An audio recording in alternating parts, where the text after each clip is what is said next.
Hi, the topic of this video lesson is solutions to the equations. Let's take a look at an equation right away. 4 multiplied by x plus 5 equals 12. This equation can be solved in different ways. In particular, we multiply two numbers and get the result. To find one of the unknown multipliers, in this case x plus 5, we need the product, that is 12, be divided by another multiplier, that is 4. So x plus 5 equals 12 divided by 4. 12 divided by 4 equals 3. So x plus 5 equals 3. So x equals 3 minus 5. We need to find the unknown value. 3 minus 5 means that x equals minus 2. So we have solved this equation. But we could also solve this equation in a different way. We could do the following. In this equation, we could multiply both the left and right sides by 1/4. Or, which is the same, divide by 4. What would we get then? 4 multiplied by x plus 5 multiplied by 1/4. 4 and 4 would be reduced. There should be only x plus 5.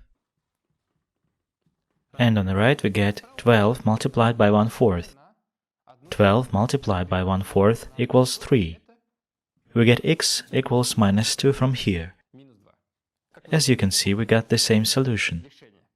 From this follows one rule. If we multiply or divide both parts of the equation by the same number, these numbers should not be equal to 0, then the roots of the equation will not change. Let's consider one more example. 5x equals, let's say, 2x plus 6. To solve this equation, we can proceed as follows. We can subtract 2x from the left and right sides of this equation. That is to make minus 2x here and to make minus 2x here. And let's see what happens. On the left, when we have 5x minus 2x equals 2x plus 6 minus 2x. Just need to simplify. 5x minus 2x equals 3x. 2x minus 2x cancel each other out, so we have 6 here. 3x equals 6. And it's easy to see that x equals 2. But we could solve the same equation in a different way.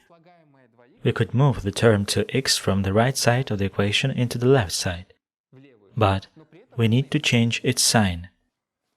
That is, we would get 5x. There is 2x on the right side with the plus sign. Let me remind you that if there is nothing here, then plus sign is implied. So we move it to the left with the minus sign. So there will be 5x minus 2x equals 6. 5x minus 2x is 3 equals 6, and it turns out that x equals 2. Thus you see that if we move the term of the equation from one part to another while changing its sign, then the roots of the equation will not change. So we can multiply or divide both sides of the equation by the same non-zero number. And we can move the terms from one side to the other by changing the sign. We can solve complex equations using these rules. So let's try to do so. Let's start with the first one. To solve this equation, we need to divide both the left and right sides of this equation by the number minus 40. Minus 40 is not equal to 0, and in this case, we can make a division. Now we divide minus 40 multiplied by the bracket divided by minus 40.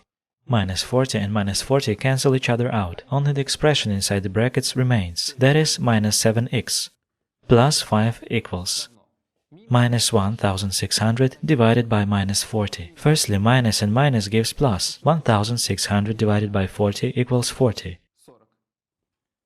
And we see that minus 7x plus 5 equals 40. So minus 7 equals 40.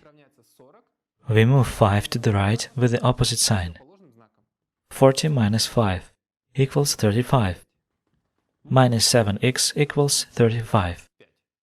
So x equals 35 divided by minus 7, minus 5.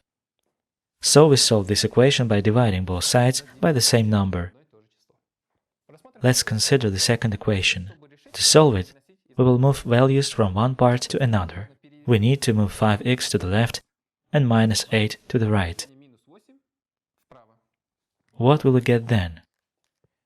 6x remains, minus 8 we will move, Minus 5 is moved to the left with the opposite sign. It was a minus, it will become a plus. Equals. We have minus 1 whole 4/10 on the right. And we also move minus 8 with the opposite sign. It will be just 8. 6x plus 5x is 11x. Minus 1 whole 4/10 plus 8 equals 6 whole 6/10. It is easy to calculate that x equals 6 whole 6/10 divided by 11. X will equal 0.6. Let's consider one more example. Let's try to solve this equation. How can we do this? We can multiply the left and right sides of the equation by 6 and proceed the way we know. But this equation can also be solved in another way. We see that this is nothing more than a proportion. One relation equals another relation. Let's use the basic property of proportion. It sounds as follows. The product of the extremes is equal to the product of the average members. Or if you have a fraction, then the crosswise product is equal. So x minus 3 multiplied by 3 equals 7 multiplied by 6. Crosswise. Now we can solve this equation. We can also solve it in different ways. In particular, we can divide all values by 3. Then these 3 will go away. There will be x minus 3. 7 multiplied by 6 divided by 3. 6 divided by 3 is 2. And we get 7 multiplied by 2 equals 14. And x equals 17. That is, if you have an equation of this kind, you can solve it as a proportion, using the basic property of proportion. Very often equations help us to solve word problems. Let's take a look at one of them. It is known that there were 3 times more books on the first shelf than on the second one. After 8 books were removed from the first shelf and 32 books were added to the second one, the number of books has become the same. How many books were on the shelves? To solve this problem, we will write an equation. For this, we need to use some designations. We don't know how many books were on the second shelf, so we'll mark that as x books. If there were x books on the second shelf and 3 times more on the first, then this is 3x. Now, after 8 books were removed from the first shelf, that is, there were 3x, 8 books were removed, so it became 3x minus 8, and 32 were added to the second shelf. That is, it was x, and it will become x plus 32. The number of books has become equal, so there is an equal sign between them. We got the equation, let's solve it. We will solve it in the following way. X will be moved to the left with the opposite sign. There were 3x minus x will be added, equals, on the right we have 32. And the number minus 8 is moved to the right with the plus sign, plus 8. There are 2x equals 40, so x is 20. We solved the equation and found x. X is the number of books on the second shelf. But since there are 3 times more books on the first shelf, then it will be 20 multiplied by 3 equals 60. So there were 60 books on the first shelf, 20 books on the second shelf. This video lesson is over.